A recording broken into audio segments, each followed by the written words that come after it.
Welcome, everybody. Today we have a very special guest. I knew early on that I wanted to make movies. It's such a difficult industry because there's a lot of luck involved. I mean, look at American Werewolf in London, look at The Thing, look at The Fly. Look at these films that have really withstood the test of time. I sculpted this Captain Kirk mask, and they didn't sell particularly well, but then John Carpenter came in, said, can you paint one white and spray paint his hair black? I was maybe 9 or 10 years old, and it scared the living shit out of me. You're just racking up these people that you grew up watching. They're in your films. Is that surreal? There were 35 directors there. If there had been a bomb dropped on that restaurant, never another good horror movie.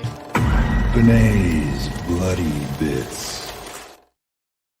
Welcome to Triple B. I am Jason Bene. He is film historian Malcolm Harvey. How are you doing on this Monday? Malcolm, your microphone's off. I'm doing absolutely fantastic today. I have to mute it because for some reason it never mutes on the startup. So I've learned to mute beforehand, but I'm not making noises because like you went. No, it's okay. You can burp, you can fart, whatever. It's all good. Oh, so I can jump up and down and start singing dirty songs and everything, can I? Well, no, don't get me in trouble now. So what we're doing today is we're doing a career retrospective, at least for the most part, not the entire career. Filmmaker Jeff Burr, he passed away last year, kind of unexpected. A lot of people were caught off guard. A lot of his friends on social media were really upset. And I wanted to look back on his career, at least the meat and potatoes of his work, the stuff that he's most memorized for. And I feel like he's not someone that people think of when they think of great filmmakers. It's not always the David Cronenbergs and John Carpenters and Dario Argentos. Give me these kind of direct-to-video auteurs as well. And Jeff streak from like late 80s to mid 90s. And The Offspring, the film behind me, also called From a Whisper to a Scream, starring, one of his last roles, Vincent Price. And, he's basically a librarian. He's interviewed by a reporter, and he kind of goes into these 4 different tales. This is the wraparound, and they all involve the town of Oldfield, Tennessee. And this is not lighthearted horror anthology. This is not an omnibus film. This is not, Creep Show 2 or Cat's Eye. This is Clu Gulager playing a killer that, he has necrophilia is involved.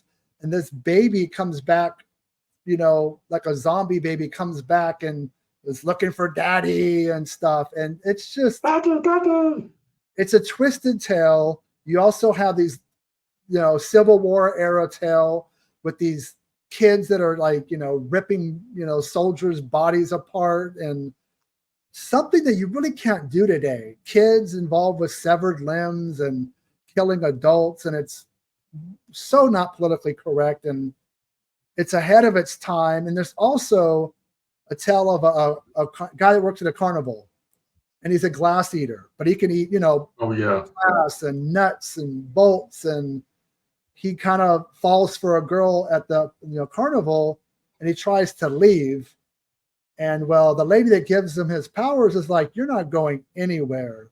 And let's just say there's an amazing, explosive finale to that episode that is absolutely grotesque. And the other tale is a voodoo guy that can give you eternal life. And this guy's on the run from the law, and he has no patience and doesn't realize, he kills this guy off, not realizing that this guy has already given him eternal life.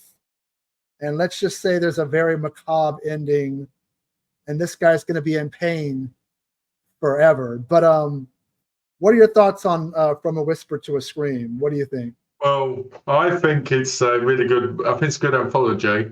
It's one of those ones that stands out more. Now, I ain't seen it in years, and unluckily, I didn't get to watch it this week.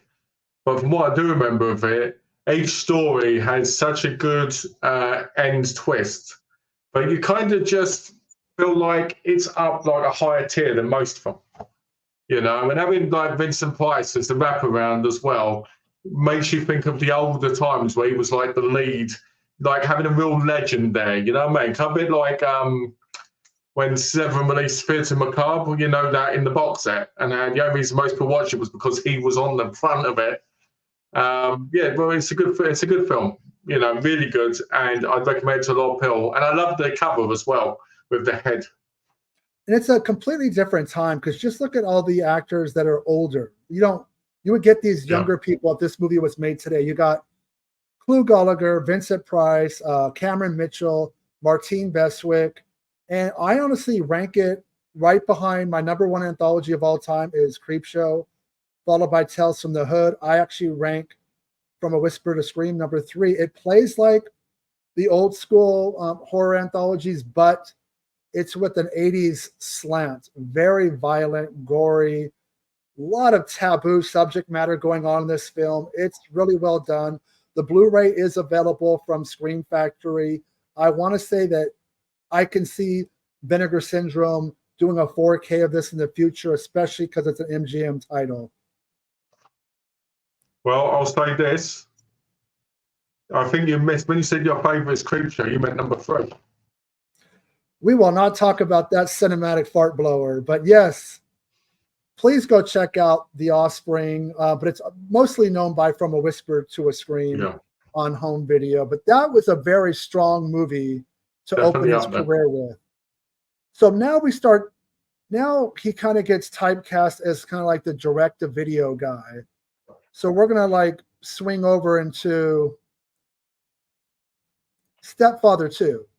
Now, I like the original Stepfather. It's a great film. Terry O'Quinn is a star, a regular guy that basically is looking for the perfect family, never finds it, and he kills them off. You think he kind of looks like he dies at the end of the original, but not really. He kind of just takes a stab wound, and it's horror sequels. You can always He gets shot at the end of the first one. The stab wound's at the end of the second one. But look, in the world of horror, you could always be brought back. And, you know, Jeff Burr is tapped to direct the sequel, direct the video. And I actually feel like it's more of a horror film where the original is more like a thriller. Plays like a little bit more polished, a little bit more. I mean, don't get me wrong. The original has some good violence, and Jill Schoelen gets completely naked, and that's always a bonus or a boner. But I feel like with the casting of Meg Foster from They Live in Part 2, as well as Caroline Williams from Texas Chainsaw Massacre Part 2. It's a little bit more gory and more violent. Let's have Jonathan Brandis as the kid. I mean, I really feel like it kind of ups the ante as far as the exploitation elements. Terry O'Quinn, thank God, is back. He wasn't in the Part 3. They recast him. But I actually put this one slightly above the original Stepfather. What are your thoughts on it? I put it above the first one as well because I really think this film is hilarious. I think it's got some great comedy in it as well. Like the bit where Matty confronts him and says, "Oh, you went to this school, did you?" And he went, "Yeah, a lot of things changed in 25 years." And shows him a whole black basketball team, and he goes, "Yeah, not that much." And when he's gone on about how much he loves them, and when he's strangling them, and he's going, "If you take it easy, it won't be as bad." Like nobody's going to be laying there with their head going while they're getting choked. Hilarious movie, but in the right way. Oh, and the ending where they play the the wedding march music as she's walking on all bloody. Hilarious, I tell you. But it's brilliant. It's so much fun. You sit there, you get shocked, you laugh, and he's perfect in the role. He really is. Because when he says, one of the greatest lines is, "Why can't I just have a family?" And you're like, I feel bad for you. I really do. Well, the problem with his character is because he's out of his freaking mind. There's no such thing as a perfect family. As soon as one little thing doesn't go his way, Master Chaos, Jeff Burr was the man. Never met him, but he's a fellow genre warrior. No, man, I never interviewed him. I always wanted to. He was on Facebook for a while, but I think Jeff Burr eventually left Hollywood. He actually, from what I've heard, didn't like to be known as the horror guy. He did some movies later on, like one was called Eddie Presley, which wasn't a genre film. I think another one was called Straight into Darkness, which was a war film. But for me, these are the films I remember him from. These are just the fun. But going back to Terry O'Quinn, this is long before he was in Lost, but his acting chops, he takes the role so seriously, and he plays that really good, nice, family man well. But then he snaps, man. When things don't go his way, he can, Jekyll and Hyde, he becomes a monster. And third one is not as good. Like I said, he was recast. They actually give the character a facelift, like plastic surgery, to explain why it's not. Is it the tagline of the third one? He has two families this time. I think so. And then, of course, there's the very flaccid PG-13 remake, which we won't give too much stock to. Oh, the one with is it Dylan Walsh? It's hard to make a living out here. A lot of folks leave, even if they have big movies. Yeah. I think his last few years, Jeff was, I forget what state, but somewhere in the Midwest, kind of where he grew up. But he kind of got away from Hollywood. But this is kind of why I want to do this retrospective. Jeff, wherever you are out there, your fans still appreciate you. And you still have these great films. I own Stepfather 2 on DVD from Synapse Films. I don't believe there's a Blu-ray of it. There is. Who put it out? There's a European Blu-ray of 1 and 2. I'm not sure whether it's Spanish or if it's like Italian or French, but there is one because I found it on eBay. So there is a Euro version out there, but I have a feeling somebody needs to put out a Blu-ray of it. I just think it's we need a trilogy box set. We'll see. That third one, I want to say it was a Showtime movie, so made for cable. It was made for TV, wasn't it? Yeah. So anyways, Stepfather 2, we both agree it is superior to the original film. Yes, it's a masterpiece of horror and comedy. Masterpieces. I got it. So now we're going to move on from Stepfather 2 to the third installment of the Texas Chainsaw Massacre franchise, Leatherface Texas Chainsaw Massacre 3. You got, Ken Foray from Dawn of the Dead. I actually think the best thing about this movie is the trailer. Yes, I agree. I think it's kind of like, it even made the cover of Fangoria. It's like kind of playing on Excalibur. Yeah. And the hand comes out of the water and it throws the chainsaw in the air and it flips and Leatherface catches it. But it plays like very serene and you see Leatherface from behind. And that is actually one of the best teaser trailers of all time. I do like the film. It's the Halloween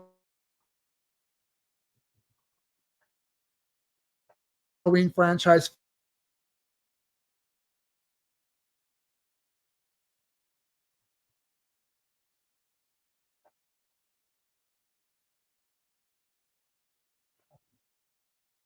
StreamYard issues over here. Sorry if I'm doing the whirlpool. Okay, but anyways, I do enjoy Leatherface. I know it went through a lot of edits because of the MPAA. Jeff Burr got fired from the project, didn't he? And then he had to go beyond because no one wanted to do it. Yeah, I know the MPAA, late 80s, early 90s were having a lot of issues with gore, which was so stupid. I think it was Jack Valente and Tipper Gore and all these asshats were making a big deal of it.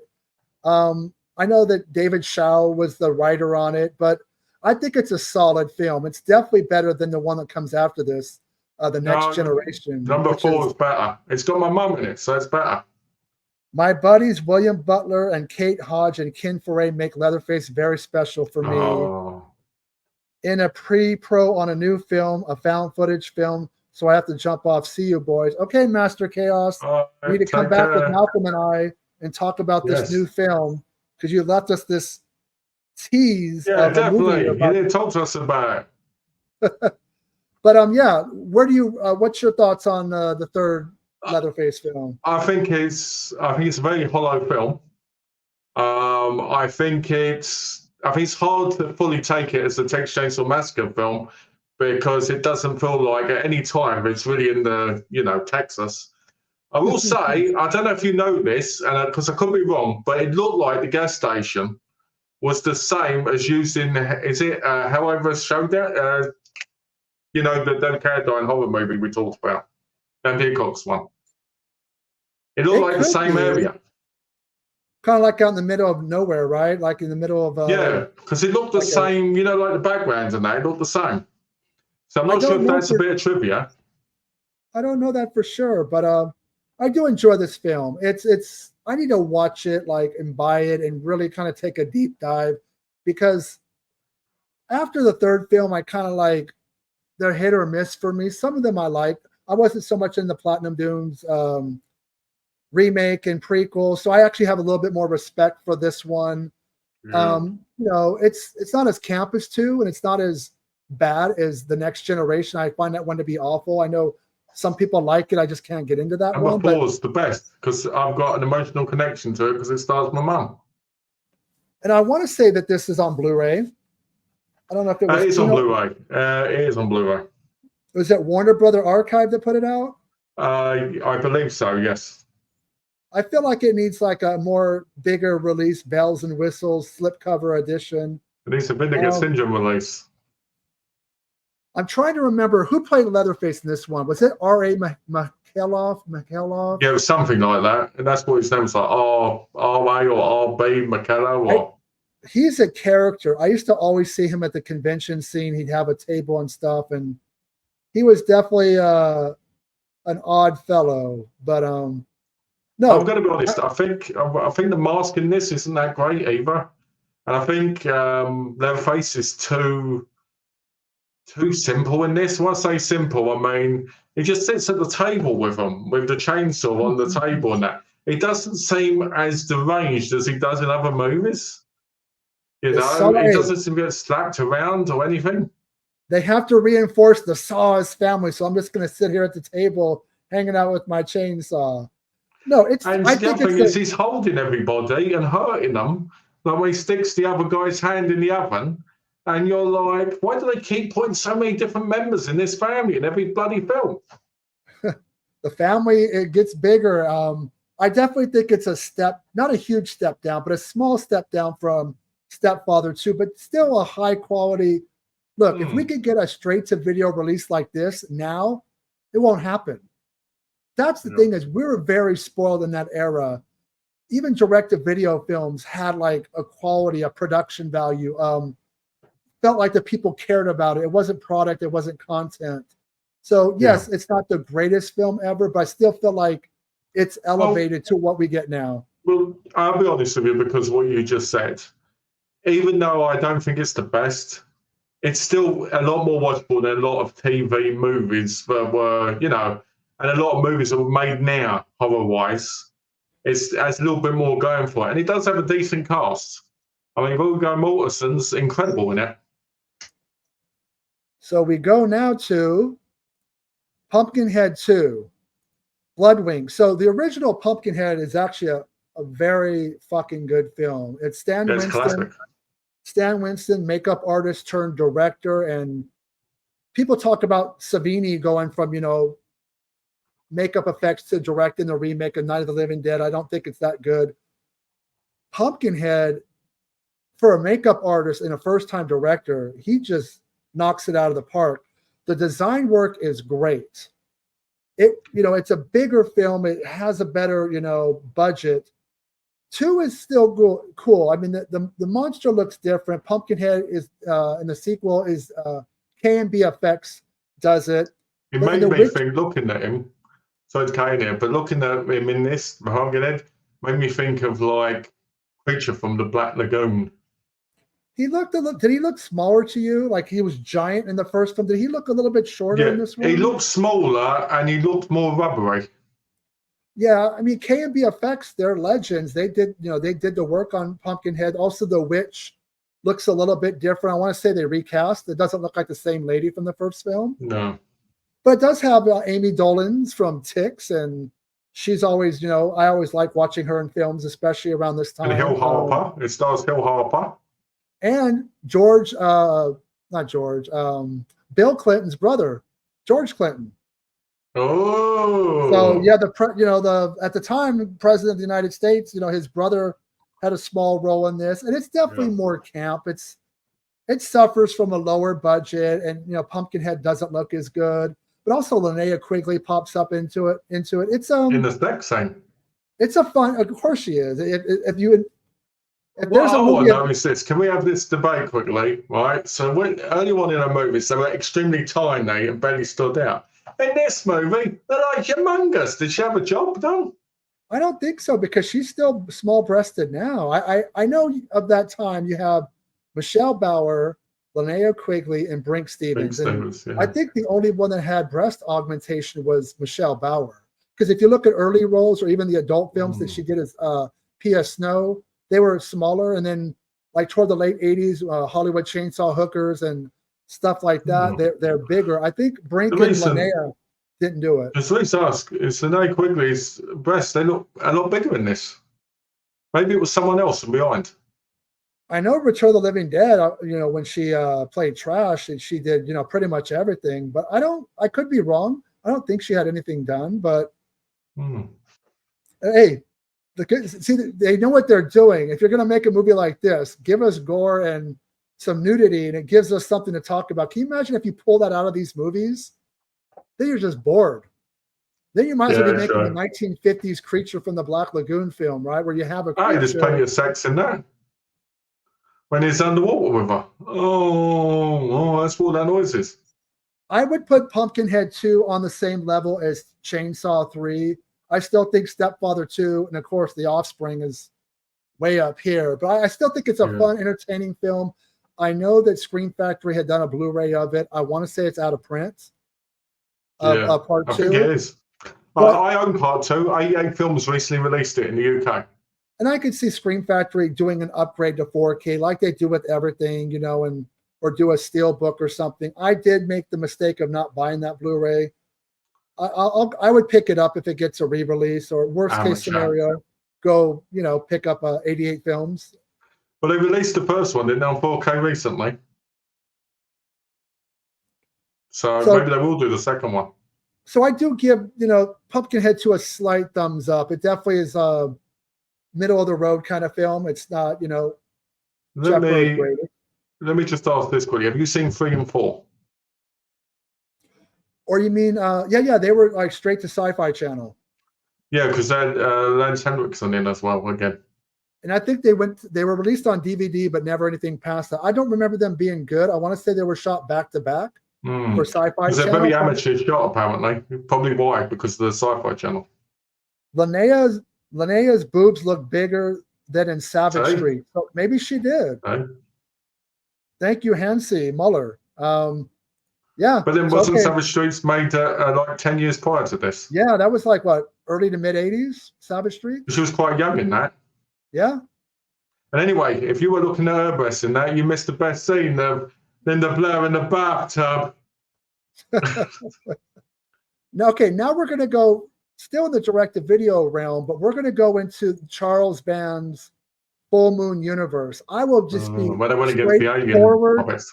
I'm not the biggest Puppet Master fan of any of them. I just find that they're not scary. They're kind of like, the only way that movies work for me is if you actually give the puppets something to do. And I will give credit for this kind of 4 and 5, which Jeff Burr directed. Right now we're going to do 4. At least with Courtney Joyner being the writer, they're given something to do.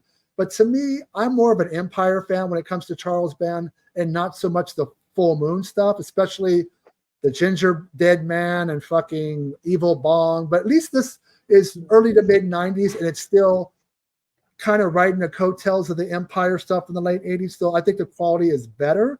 I think his 2 Puppet Master movies are the weakest of this time frame. But what do you think of 4? Did you say the first time? I've seen them, but it's been years ago. I wasn't really a big fan of them, so I don't think I ever rewatched them. You don't like the second one where he turns the woman and himself into puppets, and they smash him up, and she's riding along with him in a bus? I'm not the biggest Puppet Master fan. I want to be transparent, and your hover cart's been taken away. I feel like, Puppet Master 4, which is right here in front of us, and also Puppet Master 5, these two. They're back to back, aren't they? They're like continuous story. Exactly. These movies were probably shot together, but this was a time where Charles Band still had a budget. The VHS, video stores were still big. He was putting out a lot of these films through Paramount, so he was making money. And I think he was making good enough money that he would hire other people to direct the films. And Jeff Burr was like his, a go-to guy at this time. And I think, I don't love the series, but I do find 4 and 5 to be quite entertaining, considering they're, the 4th and 5th film of the series. Usually by then, they're played out and they're not really like the ones now. Oh, the ones now, The ones they're 60-minute films. At least these are 80, 90-minute movies. But where do you rank 4 and 5 with Jeff Burr? What in the Puppet Master or in Jeff Burr? Just the Jeff Burr's, canon of films. I'd probably put them above Leatherface for me.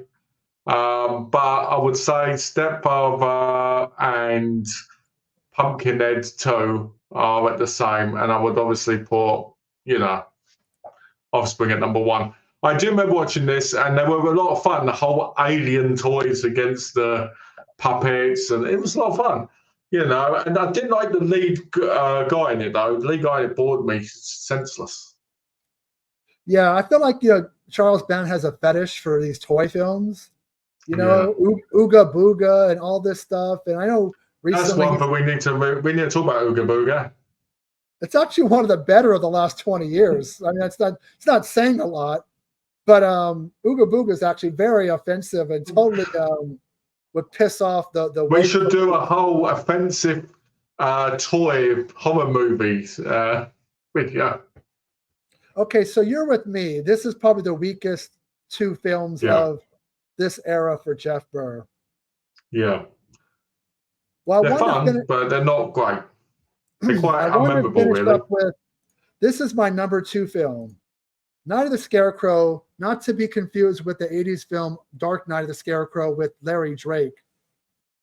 Thank God we got a Scarecrow film with a supernatural element where a spirit of a warlock goes into this scarecrow, and there's some great scenes, some great deaths, some stitching of the mouth. There's a lot of nudity. This guy understands that what we fans want to see in these kind of films. I own the Blu-ray. I forget who put it out. Maybe it was Olive Films. Might have been the person that did it. I do own it. I don't know. I don't own it, so I don't know. I feel like this was the end of Jeff Burr's hot streak. He did a couple films after this. There was one he did in the 2000s. I think Anchor Bay put it out, called Devil's Den with Ken Foray and also the guy from Idle Hands, Devin Sawa. But this film, mid-90s, kind of like forgotten, great film, good gore, lots of nudity, a killer scarecrow film, which is not enough of that subgenre. And usually it's a guy in the outfit, and it rarely is it. And it looks very cheap normally as well, which ruins it. Yeah, this is a really good scene. There's a lot of good stuff inside of a church, a lot of sacrilegious stuff, and it's just a strong film. It's not thought about when people think of Jeff Burr. They're talking about other films. Slasher Home Video says, "Rest in peace, one of the masters of '90s direct-to-video." Absolutely, man. That's why we're here talking about Jeff. But anyways, what are your thoughts of Night of the Scarecrow? Been a while since I've seen it because I don't own it, but love the nudity. If there's nudity in the movie, I've seen that. Let's just put it that way. Except I do think that the manga has a better scene with the hook, But no, I do like this movie. This is one of those movies that's been on my list for a while to pick up because I haven't seen it released over it. But I like the buoyancy, I like the twist. The warlock in the Scarecrow is a lot of fun, adds a lot to the movie, and actually probably is the best Scarecrow movie out there. And I've seen quite a few of them. What people do not know is this was based, a TV series came out based on this film. That's interesting. I didn't know that. Called Was All Gummidge. It's one of those films. This is a memory movie for me. This reminds me of working at Blockbuster Video, and I know that's where I rented it first. It was something that I saw it on the shelf and I had to get it. But I want to recap where we've come from for anybody who showed up late. We're doing a career retrospective on the prime years of filmmaker Jeff Burr. We started with The Offspring, also known from A Whisper to a Scream. Malcolm and I both agree this is the best film he's done. It's a top 3 anthology horror film for me. Stepfather 2 smokes the original. I really think it's a better film. Texas Chainsaw 3, decent. One of the better films of the series. Pumpkinhead 2 is inferior to the original, but it's still a fun film. Yeah. I'm not the biggest fan of Puppet Master 4 and 5, but then again, I'm not a fan of the series in general. But I feel like he ended the 90s strong with Night of the Scarecrow. A solid film, and somebody I really wish I got to interview, but I didn't. Sometimes I look back and feel like I could have tried harder because I am friends with a couple people that were close to him. If you look at this picture in the background, this is from the set of From a Whisper to a Scream. Darren Scott is the producer. I don't know who this is. Obviously, that's Vincent Price. This is a very young Jeff Burr. There's a gentleman over here that gets blocked out. That's writer C. Courtney Joyner. And the other guy with the glasses and mustache, I don't recognize him, but very strong career, very underappreciated talent. A lot of his stuff is available on either Blu-ray or DVD. I don't think there's any 4K of his work, but I feel like stuff is going to come out reissued eventually. I think he's It will. Like, Malcolm and I previously, a couple months ago, did a similar retrospective on Anthony Hickox, who is also known for direct-to-video stuff like Warlock the Armageddon, Hellraiser 3, Waxwork 1 and 2, Sundown. These guys are very similar, like their careers, trajectory, and the kind of entertaining films they did. He says, Night of the Scarecrow is not better than Dark Knight. No, I tend to disagree, but you have a right to your opinion. They're very different, though. Agreed. I'm a big Jeff Burr fan, and I it always hurts when you lose some of these guys. Especially when they're your heroes. Yeah, they kind of are. And don't get me wrong, I appreciate the masters of horror that are more well known. Your Wes Cravens, your Tobe Hoopers, your Larry Cohens, but everybody knows who those guys are. And I have someone. The movies I like to champion and the filmmakers are the ones that we don't talk about enough, Jeff Burr. I think the sad part is people remember when it's Wes Craven's birthday, but I won't remember, Jeff Burr or Anthony Hickox or that. And it's sad because it's true, Wes Craven had great, but if it wasn't people like Jeff Burr and that, there won't be a lot of the directors we've got today because they did, the lower budget stuff. Well, I think a good analogy to use with these kind of with cinema is also look at music. Yes, you have the big stars, but you need the underground people too. Exactly. Jim Wynorski, Brian Usna, Jeff Burr. We actually, Malcolm and I did a hilarious retrospective on The Dentist and Dentist 2, but that was just two of Brian Usna's films. We need to do a career retrospective and don't wait till these guys pass away to appreciate them. Brian Usna is absolutely with these guys, he's got a great film list. And if you look at the movies I buy now, it's kind of lowbrow, direct to video, overseas, independent. As I've gotten older, I've come to embrace these films more just because they're not being made. And it's just a different time. And I don't get me wrong, I watch as much new films as old films. I watch streaming as much as I do physical media, but there needs to be a balance and there needs to be appreciation of the past. And I want to feel like not only am I educating myself, I'm educating other people, either younger audiences that might not know. And I've always been a director-driven fan. Well, you know, as I say, if I've got the knowledge, I can always give it to the peasants and teach them. The peasants bow before Malcolm the Almighty. I'm going to take away your freaking title as film historian because you can't be a snob and be well, you can. There's a lot of them, but we're not going to be those kind of people. But no. I want to thank everybody for watching. We're not going to go just yet. I want to make sure that you like, share, and subscribe to our channel. I want to thank you for watching.